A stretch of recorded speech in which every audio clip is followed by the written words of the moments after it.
Assalamualaikum warahmatullahi wabarakatuh. Balik lagi dalam channel aku guys, Tuti Purwo. Jangan lupa passwordnya. Titenono. Terima kasih. Oke guys, Tuti Purwo kali ini mau podcast bareng host fenomenal ya. Host fenomenal ini dia sangat berpengalaman sekali dalam konten misteri. Nah kali ini kita mau mengulik pengalamannya dia, mengulik kisah mistisnya dia seperti apa. Pasti ceritanya nanti menarik ya. Sebelumnya aku mau kenalin sama kalian dulu, inilah host fenomenal kita. Namanya Mas Widi Aldiano.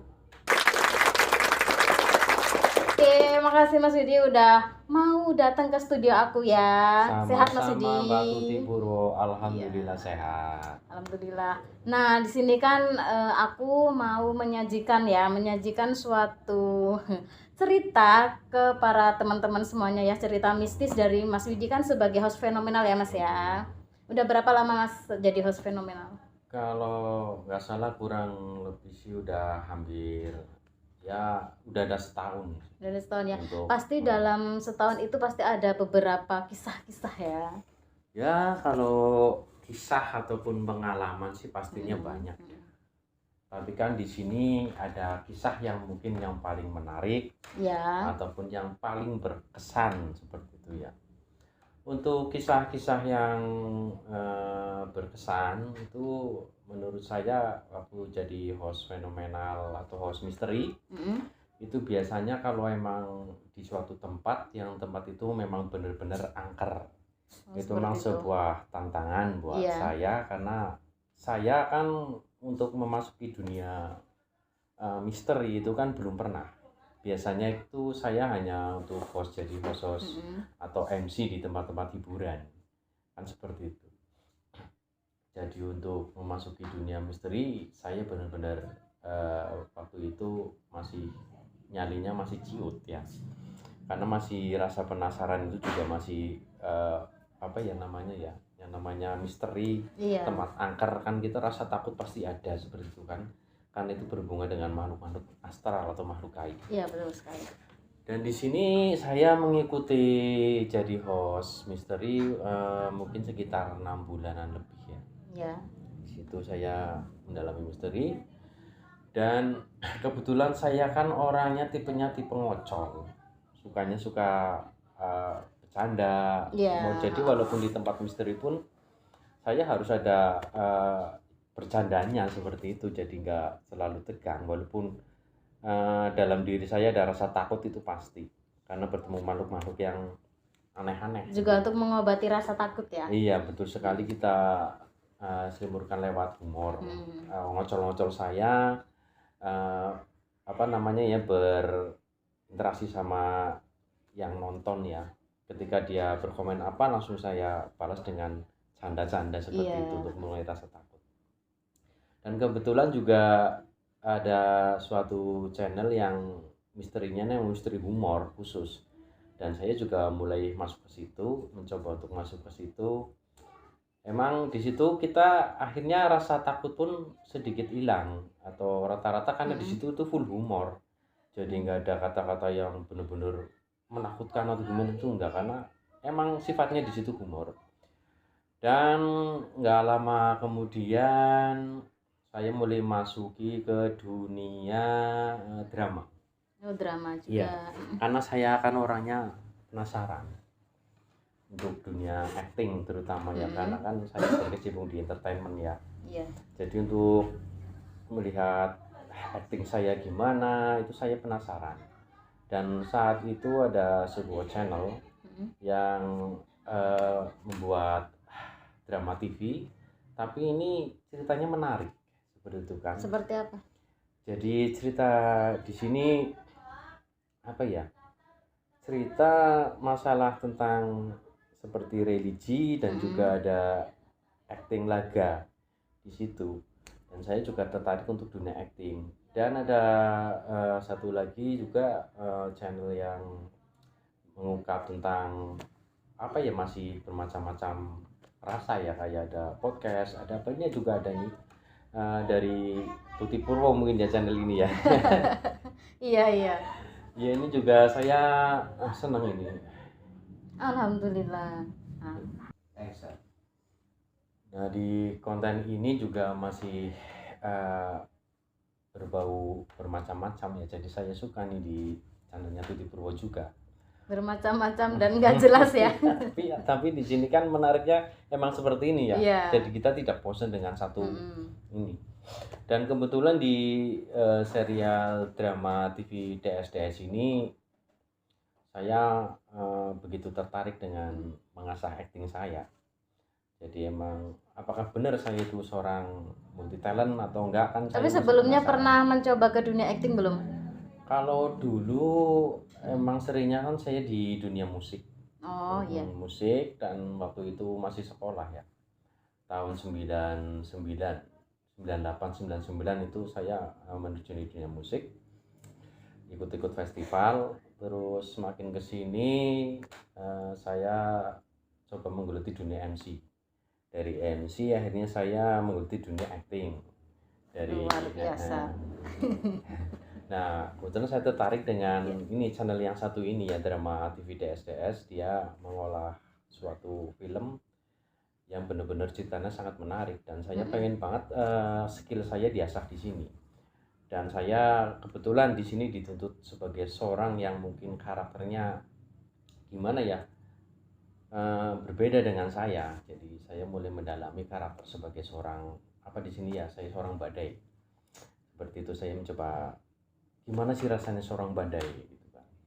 Orangnya yang berwatak sedikit keras, tegas, tapi dia hatinya baik sebenarnya, seperti itu. Dan untuk pengalaman yang sangat menakutkan. Nah, itu. Itu yang dinantikan para teman-teman sebenarnya. Yang sangat menakutkan adalah ketika saya pulang dari syuting di drama DSDS. Waktu itu pulang ya lumayan larut malam. Saya kan capek biasanya ya, capek, habis cuci muka, cuci kaki, terus saya coba tidur. Dan biasanya emang saya kan tinggalnya emang ngontrak sama istri saya, ngontrak di masih daerah Banyumas. Kebetulan istri saya pulang ke kampung gitu. Jadi saya tinggal sendirian di kontrakan. Waktu itu saya tidur, dan saya kan biasa terbangun tengah malam untuk sholat malam. Jadi waktu itu saya terbangun sekitar jam 3 kurang kalau nggak salah. Nah, di sini saya mencoba terbangun untuk sholat malam seperti biasa. Ketika saya mulai mau ambil air wudhu, tiba-tiba saja pas saya mau masuk ke pintu kamar mandi kalau nggak salah ya, itu saya melihat seperti sosok anak kecil. Dia membawa boneka kalau nggak salah. Pas saya mau ambil air wudhu itu, ini saya jadi merinding.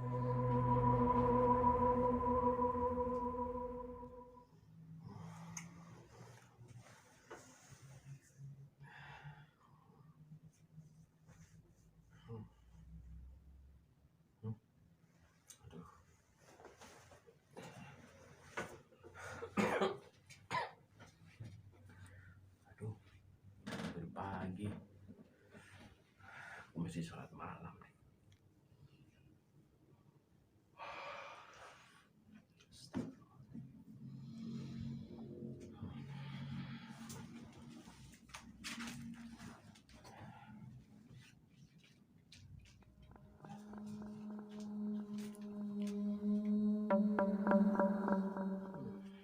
banget.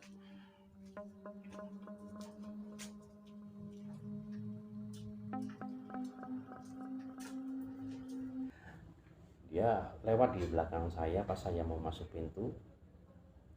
Dia lewat, saya tengok. Tapi nggak ada gitu. Itu tadi kayak anak kecil, tapi saya tengok kok hilang gitu. Padahal kan di rumah kontrakan saya nggak ada anak kecil kan, karena anak-anak saya kan dibawa sama ibunya kan pulang kampung lagi mudik.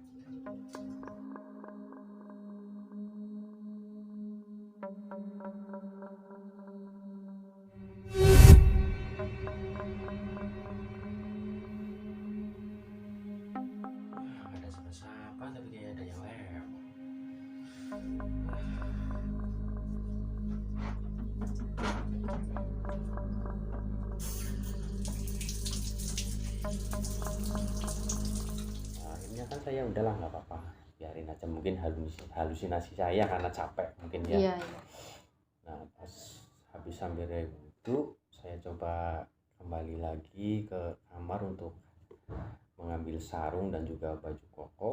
Ketika saya sedang memakai baju koko, tiba-tiba saja itu ada suara ketawa anak kecil. Jadi ketawanya itu lirih, tapi sangat apa ya, di telinga itu sangat menakutkan.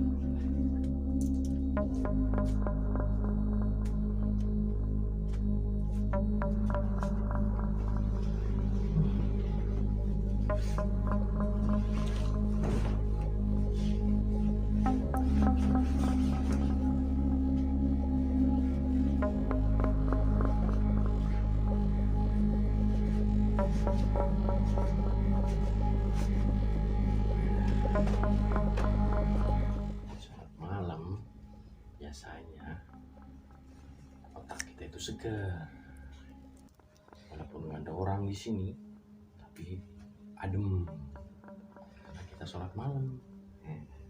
Itu ngomong sendiri nggak apa-apa, biar jadi berani, nggak takut.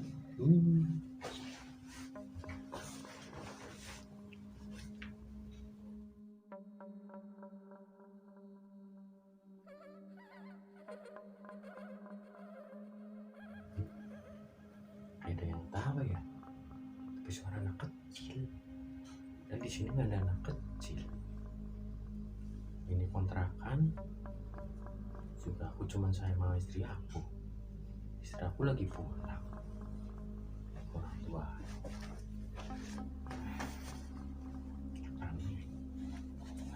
Mungkin sholat malam dulu.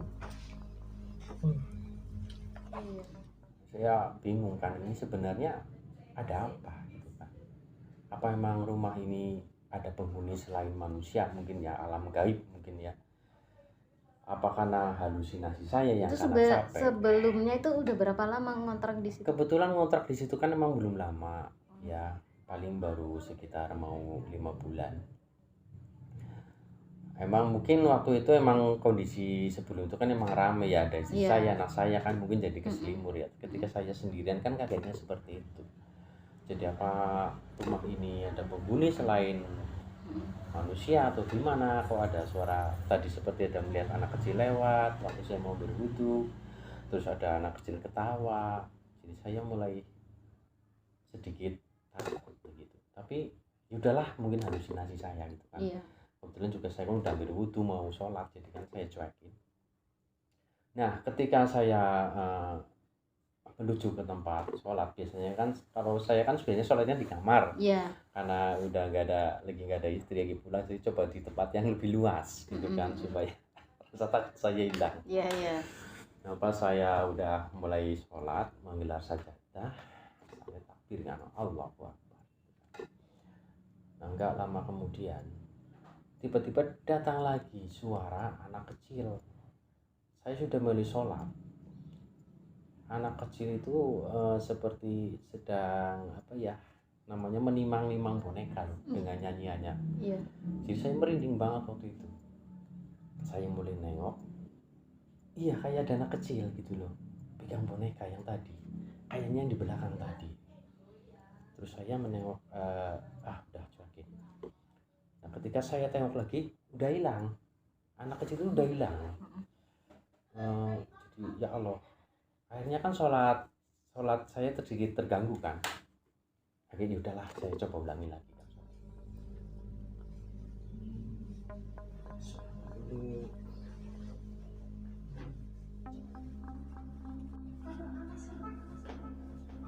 Ada suara.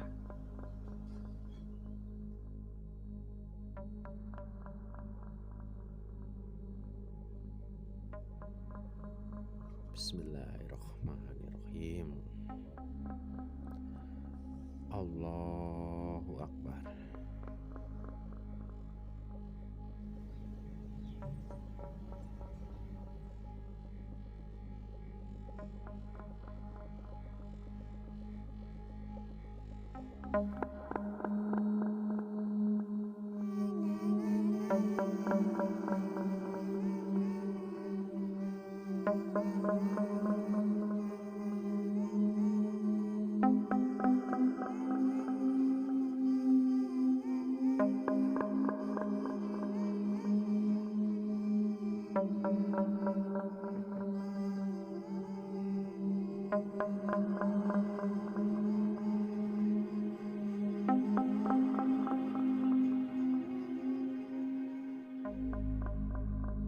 Gak ada siapa-siapa. Suaranya menyeramkan. Udahlah. Akhirnya udahlah, saya coba ulangi lagi kan sholatnya. Dari awal lagi. Pas saya dari awal mulai sholat jalan, saya rukuk, sujud, dan ketika saya terbangun dari sujud, nah di situ juga saya seperti ada sosok lagi. Saya merasa, wah kayaknya ada sosok apa lagi nih di sebelah kiri saya. Saya merasa curiga. Bismillahirrahmanirrahim. Allahu Akbar.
Saya mulai menengok ke kiri, benar,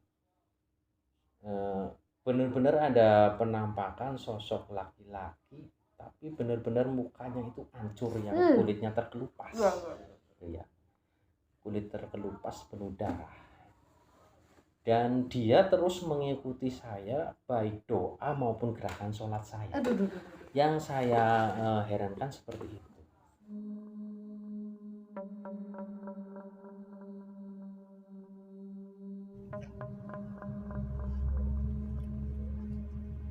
Allahu Akbar. Allahu Akbar. Sami'allahu liman hamidah. Jadi sebenarnya ini adalah sosok apa? Kenapa dia bisa mengikuti doa saya, doa sholat, pergerakan soal sholat saya, itu sampai tahiyat akhir pun dia masih mengikuti gerakan saya. Saya coba untuk cuek, udah biarin aja, yang penting saya sedang menghadap sama Allah, itu kan seperti itu. Jadi saya cuekin. Ketika pas tahiyat akhir, saya kasih salam, salam satu lagi, dia menghilang. Tiba-tiba dia menghilang. Nah di situ saya mulai sedikit, ya Allah, kenapa seperti ini ya rumah ini? Allahu Akbar. Allahu Akbar. Allahu Akbar. Allahu Akbar. Allahu Akbar. Allahu Akbar. At-tahiyatul mubarakatus salawatut thayyibah.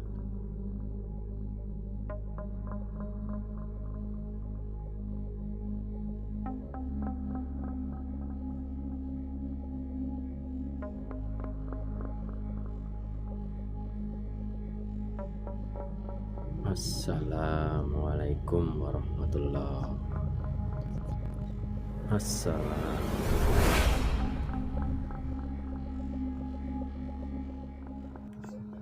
Alhamdulillah.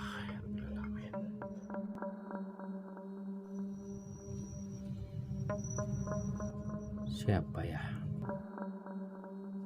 Kayak ada orang tadi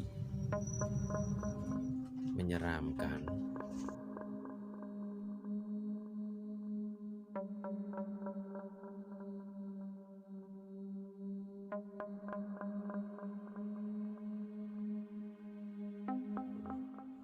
Apa benar-benar ini halusinasi saya atau memang di rumah ini emang ada sosok-sosok lain selain saya di sini? Tapi ya udahlah, waktu itu udahlah, saya cuek aja, udah biarin. Yang penting saya yakin bahwa Allah pasti melindungi saya. Iya. Kan seperti itu.